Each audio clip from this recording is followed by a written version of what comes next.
Welcome to our channel. నమస్తే అండి. నమస్తే అమ్మా. చంద్రబాబు నాయుడు గారు ఇవాళ ఢిల్లీ వెళ్తున్నారు. కానీ దీనికన్నా ముందే ఒక 2 రోజుల ముందే వైఎస్ జగన్మోహన్ రెడ్డి బెంగళూరు వెళ్ళిపోయాడు.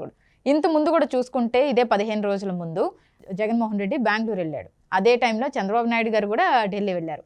సో ఆయన ఇలా చంద్రబాబు నాయుడు గారు ఢిల్లీ వెళ్తున్నప్పుడే ఇతను బెంగళూరు వెళ్ళటం వెనుక అంటే రహస్యం ఏంటి అంటే బేసిక్గా ఏంటంటే చంద్రబాబు నాయుడు గారు అమిత్ షా గారు కలుసుకుంటున్నారు. సో ఇతని గురించి ఖచ్చితంగా మాట్లాడుకుంటారు. నా మీద ఏదో విధంగా కేసు పెడతారు, తాడేపల్లి ప్యాలెస్లో ఉంటే నన్ను అరెస్ట్ చేస్తారు, జైలుకి తీసుకెళ్తారు అన్న భయంతో బెంగళూరు వెళ్ళిపోతున్నారు. అక్కడ కర్ణాటక ప్రభుత్వం ఉంది, ఇతనికి సపోర్ట్ చేస్తుంది కాబట్టి అటు వెళ్ళిపోయి అక్కడ ఉంటున్నారు అన్నట్టుగా సమాచారం అయితే వచ్చింది. అది ఎంతవరకు నిజమంటారు? ఇప్పుడు ఒక ఫైనెస్ట్ ఎగ్జాంపుల్ చెబుతానమ్మా. ఉప్పు తిన్నవాడు మంచినీళ్ళు తాగ తప్పదు, తప్పు చేసిన వాడు శిక్ష అనుభవించ తప్పదు.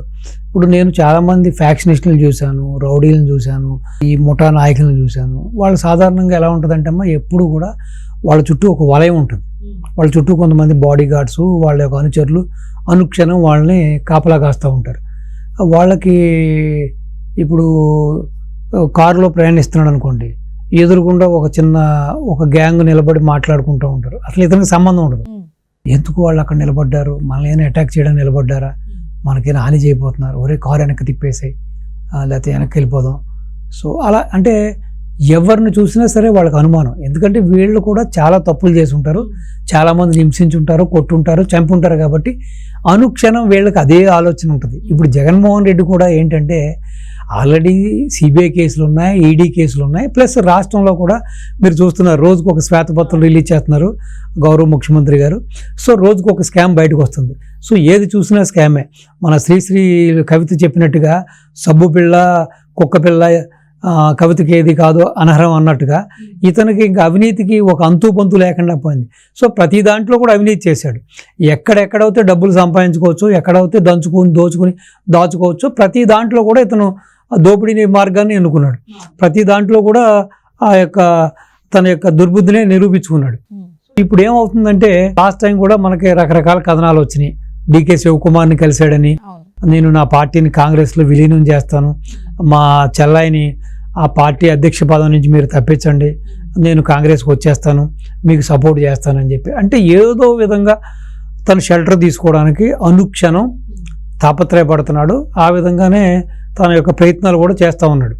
ఎందుకంటే ఇప్పుడు బీజేపీ పూర్తిగా బాబు గారి మీద, నితీష్ కుమార్ మీద ఆధారపడి ఉంది. సో బీజేపీ అనేది ఒక బండిగా తీసుకుంటే దానికి జోడెద్దులు వచ్చి, ఒక ఎద్దు వచ్చి బాబు గారు, ఒక ఎద్దేమో నితీష్ కుమార్. ఈ 2 ఎద్దుల్లో ఏ ఎద్దు కాడి కింద పాడేసినా, ఏ ఎద్దు సరిగ్గా ముందుకు నడవకపోయినా ఆ బండి కింద పడిపోవడం ఖాయం. అంటే బీజేపీ గవర్నమెంట్ కింద పడిపోవడం ఖాయం. కాబట్టి పూర్తిగా ప్రయారిటీస్ అన్నీ కూడా ఇప్పుడు బాబు గారు చెప్పు చేతల్లో ఉన్నాయి. సో బాబు గారు కూడా లాస్ట్ టైం ఒకటి చెప్పడం జరిగింది, నాకు మంత్రి పదవులు ముఖ్యం కాదు, కేంద్రంలో ఏదో వాళ్ళు ఇచ్చారు తీసుకున్నాం, నాకు ఇది కావాలని అది కావాలని ఇంకా 4-5 పదవులు కూడా ఇస్తా అన్నారు, అది ముఖ్యం కాదు, నాకు రాష్ట్ర ప్రగతి ముఖ్యం, రాష్ట్ర శ్రేయస్సు ముఖ్యం, రాష్ట్రాన్ని నేను మళ్ళీ ఏ విధంగా గాడిలో పెట్టాలి, సో దానికి కావాల్సిన ఆర్థిక వనరులు నాకు ఏదైతే కొన్ని కేంద్ర సంస్థలు కానీ, కొన్ని ఎంఎన్సి సంస్థలు కానీ, అలాగే కొన్ని ఇండస్ట్రీస్ నాకు కావాలి, అలాగే నాకు పోలవరం ప్రాజెక్టు ప్రయారిటీ, అలాగే నాకు అమరావతి ప్రయారిటీ, అలాగే పెండింగ్ ప్రాజెక్టులన్నీ ప్రయారిటీ. ఏదైతే సంస్థలు వెళ్ళిపోనియో ఇతను దాష్టికానికి భయపడి మళ్ళీ ఆ సంస్థలు నేను వెనక్కి తెచ్చుకోవాలి. సో కాబట్టి నా ముందున్న సవాళ్ళు చాలా ఉన్నాయి. అదే ప్రజలకు నేను ఎన్నో వాగ్దానాలు చేశాను, అవన్నీ నెరవేర్చాలంటే నాకు ఆర్థికంగా నేను పరిపుష్టం చెందాలి. సో ఆ దిశగా నాకు అడుగులు వేస్తాను. కాబట్టి ఆ దిశగానే నేను కేంద్రం నుంచి నేను కొన్ని ఆశిస్తున్నాను, ఆ ప్రకారమే నేను ముందుకు వెళ్తాను. కాబట్టి నాకు ఈ మంత్రి పదవులు అనేవి నాకు పెద్ద ప్రాధాన్యత కాదని ఆయన క్లీన్గా చెప్పారు. సో ఇప్పుడు ఈ జగన్మోహన్ రెడ్డికి పట్టుకున్న భయం ఏంటంటే, మీరు చూసారు గత 5 ఏళ్లలో ప్రత్యేక హోదా తెస్తా అన్నాడు, అది చేస్తా అన్నాడు, ఇది చేస్తా అన్నాడు, కేంద్రం మెడలు వంచేస్తా అన్నాడు, ఎన్నో ఉత్తర కుమారుడి ప్రగల్భాలన్నీ పలికాడు. కానీ ప్రతిసారి వెళ్ళి అక్కడ సాష్టాంగ నమస్కారం పడి తన కేసుల నుంచి బయటపడడం కోసం తన ఇన్ఫ్లుయెన్స్ యూజ్ చేసుకుని, తన పరపతిని యూజ్ చేసుకుని ఏ విధంగా వ్యవస్థలను మేనేజ్ చేసేసి, ఏ విధంగా అయితే ఈ యొక్క 10 ఏళ్ళ నుంచి కూడా బెయిల్ మీదే నువ్వు కాలక్షేపం చేస్తున్నాడో మనం చూసాం. ఏ రోజును కూడా రాష్ట్రం గురించి కానీ, రాష్ట్ర ప్రయోజనాల గురించి కానీ, రాష్ట్ర ప్రయోజనాల గురించి కానీ ఏ రోజును కూడా కేంద్రాన్ని పన్నెత్తు మాట అనలేదు. నోరు తెరిచి నాకు ఇది కావాలని అడగలేదు. అవును. సో వాళ్ళు ఏది చెప్పినా తాను అన్నాడు. ఎక్కడ సంతకం పెట్టమన్నా సంతకం పెట్టాడు, ఏ బిల్లుకి ఆమోదం చేయమన్నా ఆమోదం చేశాడు. ఇప్పుడు ఒక్కసారిగా ఇక్కడ ఈక్వేషన్స్ మారినాయి. ఇతను అత్యంత నీచాతి ఘోరాతి ఘోరంగా ఓడిపోవడం, 11 స్థానాలకి 2 నామాలకి అతను పరిమితం అవ్వడం, ప్రతిపక్ష హోదా కూడా లేకపోవడం, సో ఎంపీలు కూడా అనుకున్న రీతిలో అతను నగ్గకపోవడం, సో అక్కడ ప్రాధాన్యత దక్కింది.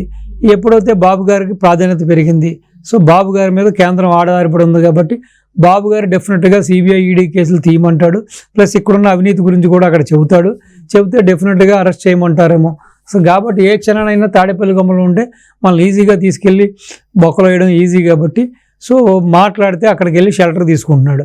రెండు అక్కడి నుంచి మళ్ళీ కాంగ్రెస్ శివకుమారు వాళ్ళ ద్వారా వీళ్ళ ద్వారా మళ్ళీ ఏదో మధ్యవర్తం జరిపించి ఏదో విధంగా బయటపడడం కోసం రకరకాల ప్రయత్నాలు చేస్తున్నాడని, కొంతమంది బీజేపీ అగ్రనాయకులను కూడా కలిసి నన్ను ఏ విధంగా అయినా కాపాడని వేడుకుంటున్నాడని చెప్పి, సో తన యొక్క ప్రయత్నాలు తను చేస్తున్నాడని చెప్పి రకరకాల. ఏది ఏమైనా జగన్మోహన్ రెడ్డికి అయితే గడ్డు కాలం మొదలైంది. ఏ రోజునైతే అతను అవినీతికి పాల్పడ్డాడో, ఏ రోజునైతే రాష్ట్రాన్ని అధోగతి చేశాడో, ఏ రోజునైతే ప్రతిపక్ష నాయకుల్ని ఇబ్బంది గురి చేశాడో, స్వయాన ఈ రోజున రాష్ట్ర ముఖ్యమంత్రిని ప్రతిపక్ష నాయకుడిని ఆ రోజున ఏ విధంగా 53 రోజులు ఎటువంటి అభియోగాలు ఎటువంటి నేరాపరణలు లేకుండా ఏ విధంగా 53 రోజులు లోపల పెట్టి హింసించాడు, అచ్చెన్నాయుడిని హింసించాడు, అసలు రోడ్డు మీద అడుగు పెట్టనివ్వకుండా రోడ్డు మీద బయట తిరగకుండా పవన్ కళ్యాణ్ గారిని ఏ విధంగా ఇబ్బంది పెట్టాడు, ఇవన్నీ కూడా మనం చూసాం. సో ఈ రోజున ఏంటంటే అతనికి భయం పట్టుకుంది. సో మనం చేసిందే తిరిగి మనకు వస్తుంది కదా, సో డెఫినెట్గా వీళ్ళు మాత్రం ఎందుకు ఊరుకుంటారు, కేసులు తోడతారు, ఉన్న కేసులు మళ్ళీ కొత్తవి బాగా వేస్తారు. ఆల్రెడీ రఘురామరాజు గారు కేసు పెట్టాడు, సో దాంట్లో A3గా ఉన్నాడు ఈయన. సో ఈ విధంగా ఒక విధంగా చెప్పాలంటే అతనికి ఆల్రెడీ సైకో అంటారు, ఆల్రెడీ ఏదో పిచ్చికి మెంటల్ ఉంది, దానికి ఇంగ్లాండ్ మందులు వాడుతున్నాడు అంటారు. సో పూర్తిగా ఈ రోజున మతి భ్రమించి ఏమి చేయాలో తెలియక మాట్లాడితే అక్కడికి వెళ్ళి కూర్చుంటున్నాడు. సో మరి రేపొద్దున అసెంబ్లీ సమావేశాలు కూడా ఇక్కడ ఉన్నాయి, మరి దానికి కూడా వస్తాడా రాడా, వస్తే వీళ్ళని ఎలా ఎదుర్కోవాలి, వీళ్ళ యొక్క శ్వేతపత్రాలు ఆల్రెడీ రిలీజ్ చేశారు, ఈ ఆరోపణలన్నింటికి సమాధానం చెప్పమంటారు, ఈ అవినీతికి సమాధానం చెప్పమంటారు, ఏం చెప్పాలి, రాకపోతే మళ్ళీ ఈ యొక్క ఏదైతే ఇప్పుడు పాలకపక్షం కూటమి పక్షం ఉందో వీళ్ళు మళ్ళీ ఎన్ని ప్రజల్లోకి తీసుకెళ్తారు. ఇదిగో తప్పులు చేశాడు కాబట్టి పారిపోయి అక్కడ యాలంకలో ఉన్న ప్యాలెస్లో తలదాచుకున్నాడు, అందుకుని అసెంబ్లీ సమావేశాలు కూడా రావట్లేదు, రాష్ట్రానికి రావట్లేదు అంటారు.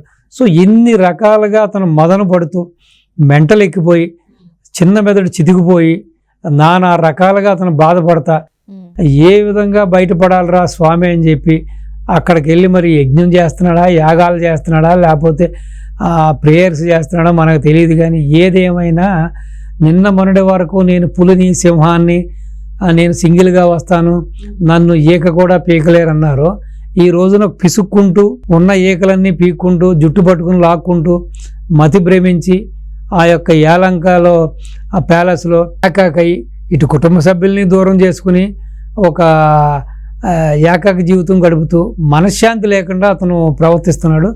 సో ఏదేమైనా చూద్దాం, కాలమే దీనికి సమాధానం చెబుతుంది. బాబు గారు ఏ విధంగా యాక్షన్ తీసుకోబోతున్నారు, రాష్ట్రంలో జరిగిన అవినీతి గురించి ప్రస్తావిస్తారా, ఇట్ల మీద కేసులు చేస్తారా, లేదంటే పాత కేసులను తోడమని చెబుతారా అన్నది చూద్దాం. ఏదేమైనా కానీ వేటు పడటం మాత్రం ఖాయం, వేటు పడడం ఖాయం. రెండోది ఇతను ఇప్పటికీ కూడా కొంతమంది ఎవరైతే రాష్ట్రం విడిచిపెట్టిపోయిన పారిశ్రామికవేత్తలు ఉన్నారో, ఇన్వెస్టర్స్ ఉన్నారో వాళ్ళందరూ కూడా ఇంకా తటపాయిస్తూ ఉన్నారు. ఇంకా కొంతమంది ఆ భయాందోళనలో ఉన్నారు. మళ్ళీ దుర్మార్గుడు మళ్ళీ అధికారంలోకి వస్తే ఏం చేయాలి, మనం ఈ ఆంధ్ర ప్రజానీకాన్ని మనం ఎంతవరకు విశ్వసించవచ్చు, వీళ్ళు మళ్ళీ వీడి చేతిలో మళ్ళీ 5 ఏళ్ల తర్వాత ఏనా అన్నారు. కాబట్టి శాశ్వతంగా ఇతన్ని రాజకీయాల నుంచి దూరం చేసి, రాష్ట్రాన్ని నుంచి దూరం చేసి శాశ్వతంగా రాజకీయాలను ఇతన్ని సమాధి చేస్తే కానీ రాష్ట్ర భవిష్యత్తు కానీ ఆ విధంగా పెట్టుబడిదారులు కానీ రాష్ట్రానికి రావడానికి సుముఖంగా ఉంటారు.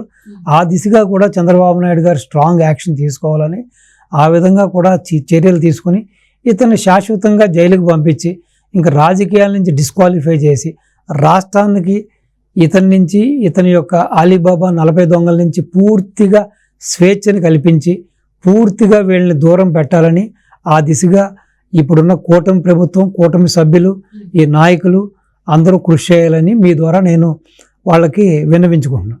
Okay, thank you. నమస్తే అమ్మా.